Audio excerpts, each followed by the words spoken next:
6 tons of solid gold. Gone, just like that. In Switzerland, the safest vault on Earth, $450 million worth of metal vanished into thin air. But the craziest part, the auditors said it was there just 24 hours before the collapse. Here is how they pulled off the Swiss Mirage. To understand how a disaster of this scale happens, you have to realize that in high finance, Switzerland isn't just a location, it is a brand. It is the global synonym for unbreakable. The SFO Group didn't sell complex stocks or high-risk tech ideas. They sold the one thing people crave when the world feels like it's falling apart. Physicality. Their pitch was a hammer blow to the senses. They told investors that the dollar was dying, the euro was a fantasy, and that the only thing that would survive the coming financial storm was gold. But not just any gold. They promised allocated gold, a term that would eventually become the centerpiece of a $500 million betrayal. Think of it like this. Most people who buy gold through a bank are buying an allocated metal. This means the bank has a giant pile of gold, and you own a small percentage of that pile. But if the bank goes under, you are just another creditor standing in a very long line. The SFO Group claimed to be different. They told their clients that every single dollar they invested bought a specific serialized gold bar. They told them, bar number 7742 belongs to you. It has your name on it. It sits in Vault 4. Even if our company disappears tomorrow, that bar is legally yours. It was a brilliant psychological anchor. By making the asset specific, they removed the fear of general failure. They even gave clients access to a digital portal where they could see the serial numbers of their bars. It felt real. It looked real. But as investigators would later find in the wreckage, those serial numbers were nothing more than pixels on a screen. For every 1 bar of gold the company actually held, they had sold the exclusive ownership to 20 different people. It was a high-stakes game of musical chairs, played with 6 tons of bullion. How did they keep the lie alive? They built a credibility shield that was almost impossible to pierce. They didn't operate out of a back office. They had plush boardrooms with marble floors and views of Lake Geneva. They served $20 espressos and hired Oxford-educated advisors who spoke with calm, authoritative voices. They even hired prestigious auditing firms to verify their holdings. But, according to court filings, the SFO Group was running a classic shell game. When an auditor was scheduled to check a warehouse in Geneva, the company would make sure there was gold there. Once that auditor signed off and went home, SFO would truck that same gold sometimes overnight to a different warehouse in Zurich, to be verified by a different auditor the next day. The system was designed to be fooled because the system was built on a foundation of professional honor that the SFO Group simply didn't have. Imagine being an investor like Robert, a 68-year-old businessman who moved $3.5 million his entire life's work into SFO. He did his homework. He checked the audit reports. He visited the Geneva office and saw the heavy steel doors of the vault. He did everything right. But he was playing against a predator that knew exactly how to use his desire for safety against him. Between 2020 and 2024, as global tensions rose, SFO's growth wasn't just steady. It was vertical. They became a vacuum for global wealth, pulling in hundreds of millions from retirees, family trusts, and shipping magnates. Success became their best marketing tool. If everyone else was putting their money there, it had to be safe. This is the social proof trap, and it blinded the market to the fact that the math simply didn't add up. 6 tons of gold requires massive space, massive insurance, and constant physical movement. But as the price of gold began to skyrocket in 2025, the illusion began to rust. Investors, seeing the record high prices, didn't just want to see their digital balance go up, they wanted to cash out. Some wanted to take physical delivery of their bars. That is when the professional tone of the SFO Group started to fray at the edges. The calm, silk-smooth voices on the phone became short and defensive. They talked about security protocols and insurance delays. They blamed customs issues in different jurisdictions. The gold standard was beginning to crumble, and the silence from the Geneva office was becoming deafening. The theater was almost over, and the lights were about to come on to an empty stage. The rust wasn't just on the gold, it was in the system. To understand how the SFO Group managed to escalate a simple lie into a $450 million catastrophe, you have to look at the mechanism of silence. In Switzerland, wealth management isn't just a service, it's a culture of extreme privacy. This privacy is usually a shield for the client. but in the hands of a predator, it becomes a shroud for the crime. By the middle of 2025, the SFO Group had reached a point of no return. They were no longer an investment firm. They were a high-speed engine fueled entirely by new investor money, used to pay off the old investors who were getting loud enough to cause trouble. Think of it like a pressure valve. When a wealthy client in Dubai demanded his $10 million in gold, SFO couldn't give it to him because the gold didn't exist. Instead, they would take $10 million from a new investor in London, buy a small amount of gold on the open market at a massive premium, and ship it to the Dubai client to shut him up. This is the escalation phase of a Ponzi scheme, but with a Swiss twist. Because they were dealing in physical gold, every time they had to satisfy a withdrawal, they were losing money on shipping, insurance, and the spread. They weren't just flat, they were bleeding out. But the real genius and the real horror of the SFO mechanism was the sub-custody network. According to investigators, the SFO Group didn't just tell people the gold was in Geneva, they claimed to have partnerships with several high-security private vaults across the globe. This allowed them to play a game of jurisdictional hide-and-seek. If a regulator in Switzerland started asking too many questions, SFO would provide documentation showing that the bulk of the gold had been moved to a free port in Singapore or a private vault in Dubai for tax optimization purposes. By the time a regulator in Singapore could talk to a regulator in Switzerland, the money and the story had already moved again. This is what's known as regulatory arbitrage. They exploited the fact that while money moves at the speed of light, law enforcement moves at the speed of paperwork. They knew that as long as they kept the assets in transit, no one could ever pin down a single physical location to perform a total audit. It was a 6-ton ghost story. What would you do in this situation?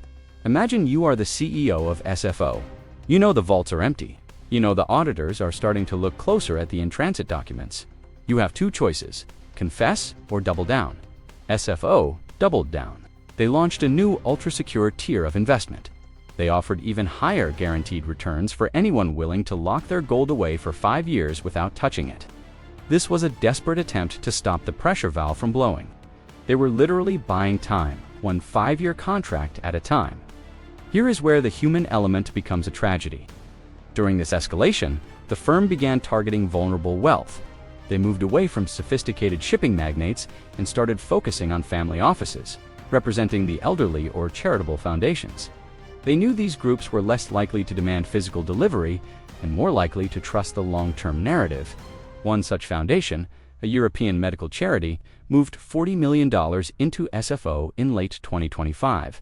That money, which was supposed to build hospitals, was immediately redirected to cover a withdrawal emergency for a hedge fund manager who had threatened to go to the police. According to regulatory filings, the warning signs were everywhere if you knew where to look. The company's overhead was astronomical. They were sponsoring polo matches, renting private islands for client retreats, and maintaining a fleet of luxury vehicles that would make a Hollywood studio jealous. In a real gold storage business, the margins are razor thin. You make a tiny percentage on the storage fee. You cannot afford a private jet on storage fees. But for SFO, the business wasn't storage. The business was the sell. But the ultimate warning sign was the audit lag. By the end of the fiscal year, SFO's official reports were months behind schedule. When investors asked why, the firm blamed new European Union transparency regulations. It was a brilliant irony, using a law meant to stop fraud as an excuse for why they couldn't prove they weren't committing it. They told their clients the regulators are being so strict that the audit is taking 3 times as long. This is proof of how safe we are. People believed them. They wanted to believe them, because the alternative that their unbreakable Swiss vault was a hollow shell was too terrifying to contemplate. But the clock was ticking. In the world of gold, everything is heavy. The metal is heavy, the lies are heavy, and eventually the weight becomes too much for any one man to carry. The trigger was about to be pulled, not by a regulator, but by a single unexpected event that no one at SFO saw coming. The trigger wasn't a massive government raid or a whistleblower at the bank. It was a simple administrative error. In early 2026, a small insurance firm in Zurich was conducting a routine review of SFO's loss payable policies. They noticed something strange. SFO was paying premiums to insure 6 tons of gold, but the insurance company couldn't find a single record of the specific Lloyd's of London. certificates that usually back such massive holdings. When the insurer asked for proof of the underlying assets, SFO's leadership went silent. That silence was the spark. Within 48 hours, the insurance policy was canceled. Under Swiss law, a gold storage firm without insurance must notify its clients immediately. SFO didn't do that. Instead, they tried to wire $50 million to a new shadow insurer in an offshore tax haven to keep the lights on. But the compliance alarms at the clearing bank finally screamed. The wire was frozen. The pressure valve finally blew. What followed was a liquidity death spiral. On March 12, 2026, a major institutional investor who had heard whispers of the insurance cancellation demanded a full physical audit of their $80 million holding. They didn't want a certificate. They didn't want a portal login. They sent a team of armored car guards to the Geneva vault to pick up the metal. They were met at the door by a panicked office manager who told them the keys were lost and the vault manager was on medical leave. The news hit the wires at 2 p.m. By 4 p.m., the SFO Group's website was offline. By the next morning, the plush offices in Geneva were swarmed by the Fedpol, the Swiss federal police. What they found inside was a testament to the arrogance of the fraud. There were no 6 tons of gold. There were no allocated bars with investor names on them. According to investigators, the secret vaults in Dubai and Singapore were nothing more than empty rooms or shared spaces with a few hundred kilograms of show gold, just enough to fool a casual visitor. The collapse was total. The Swiss Mirage evaporated, leaving behind a $450 million hole. The fallout was a cold, brutal reality check for the global elite. Over 800 investors were wiped out. We are talking about pension funds that supported thousands of workers, charities that provided medical aid, and individuals like Alina, who saw her husband's $1.2 million legacy vanish in a heartbeat.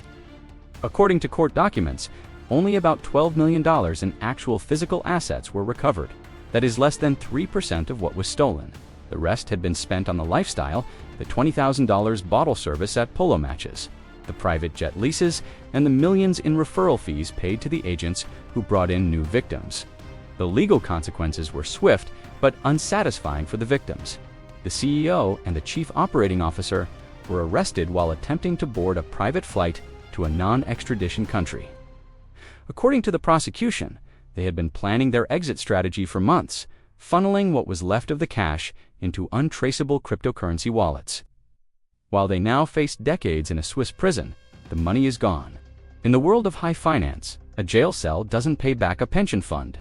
Today, the SFO scandal serves as a system-level insight into the price of trust. It exposes a terrifying truth about the modern financial world. Regulation is often just a reaction to the last crime, not a shield against the next one.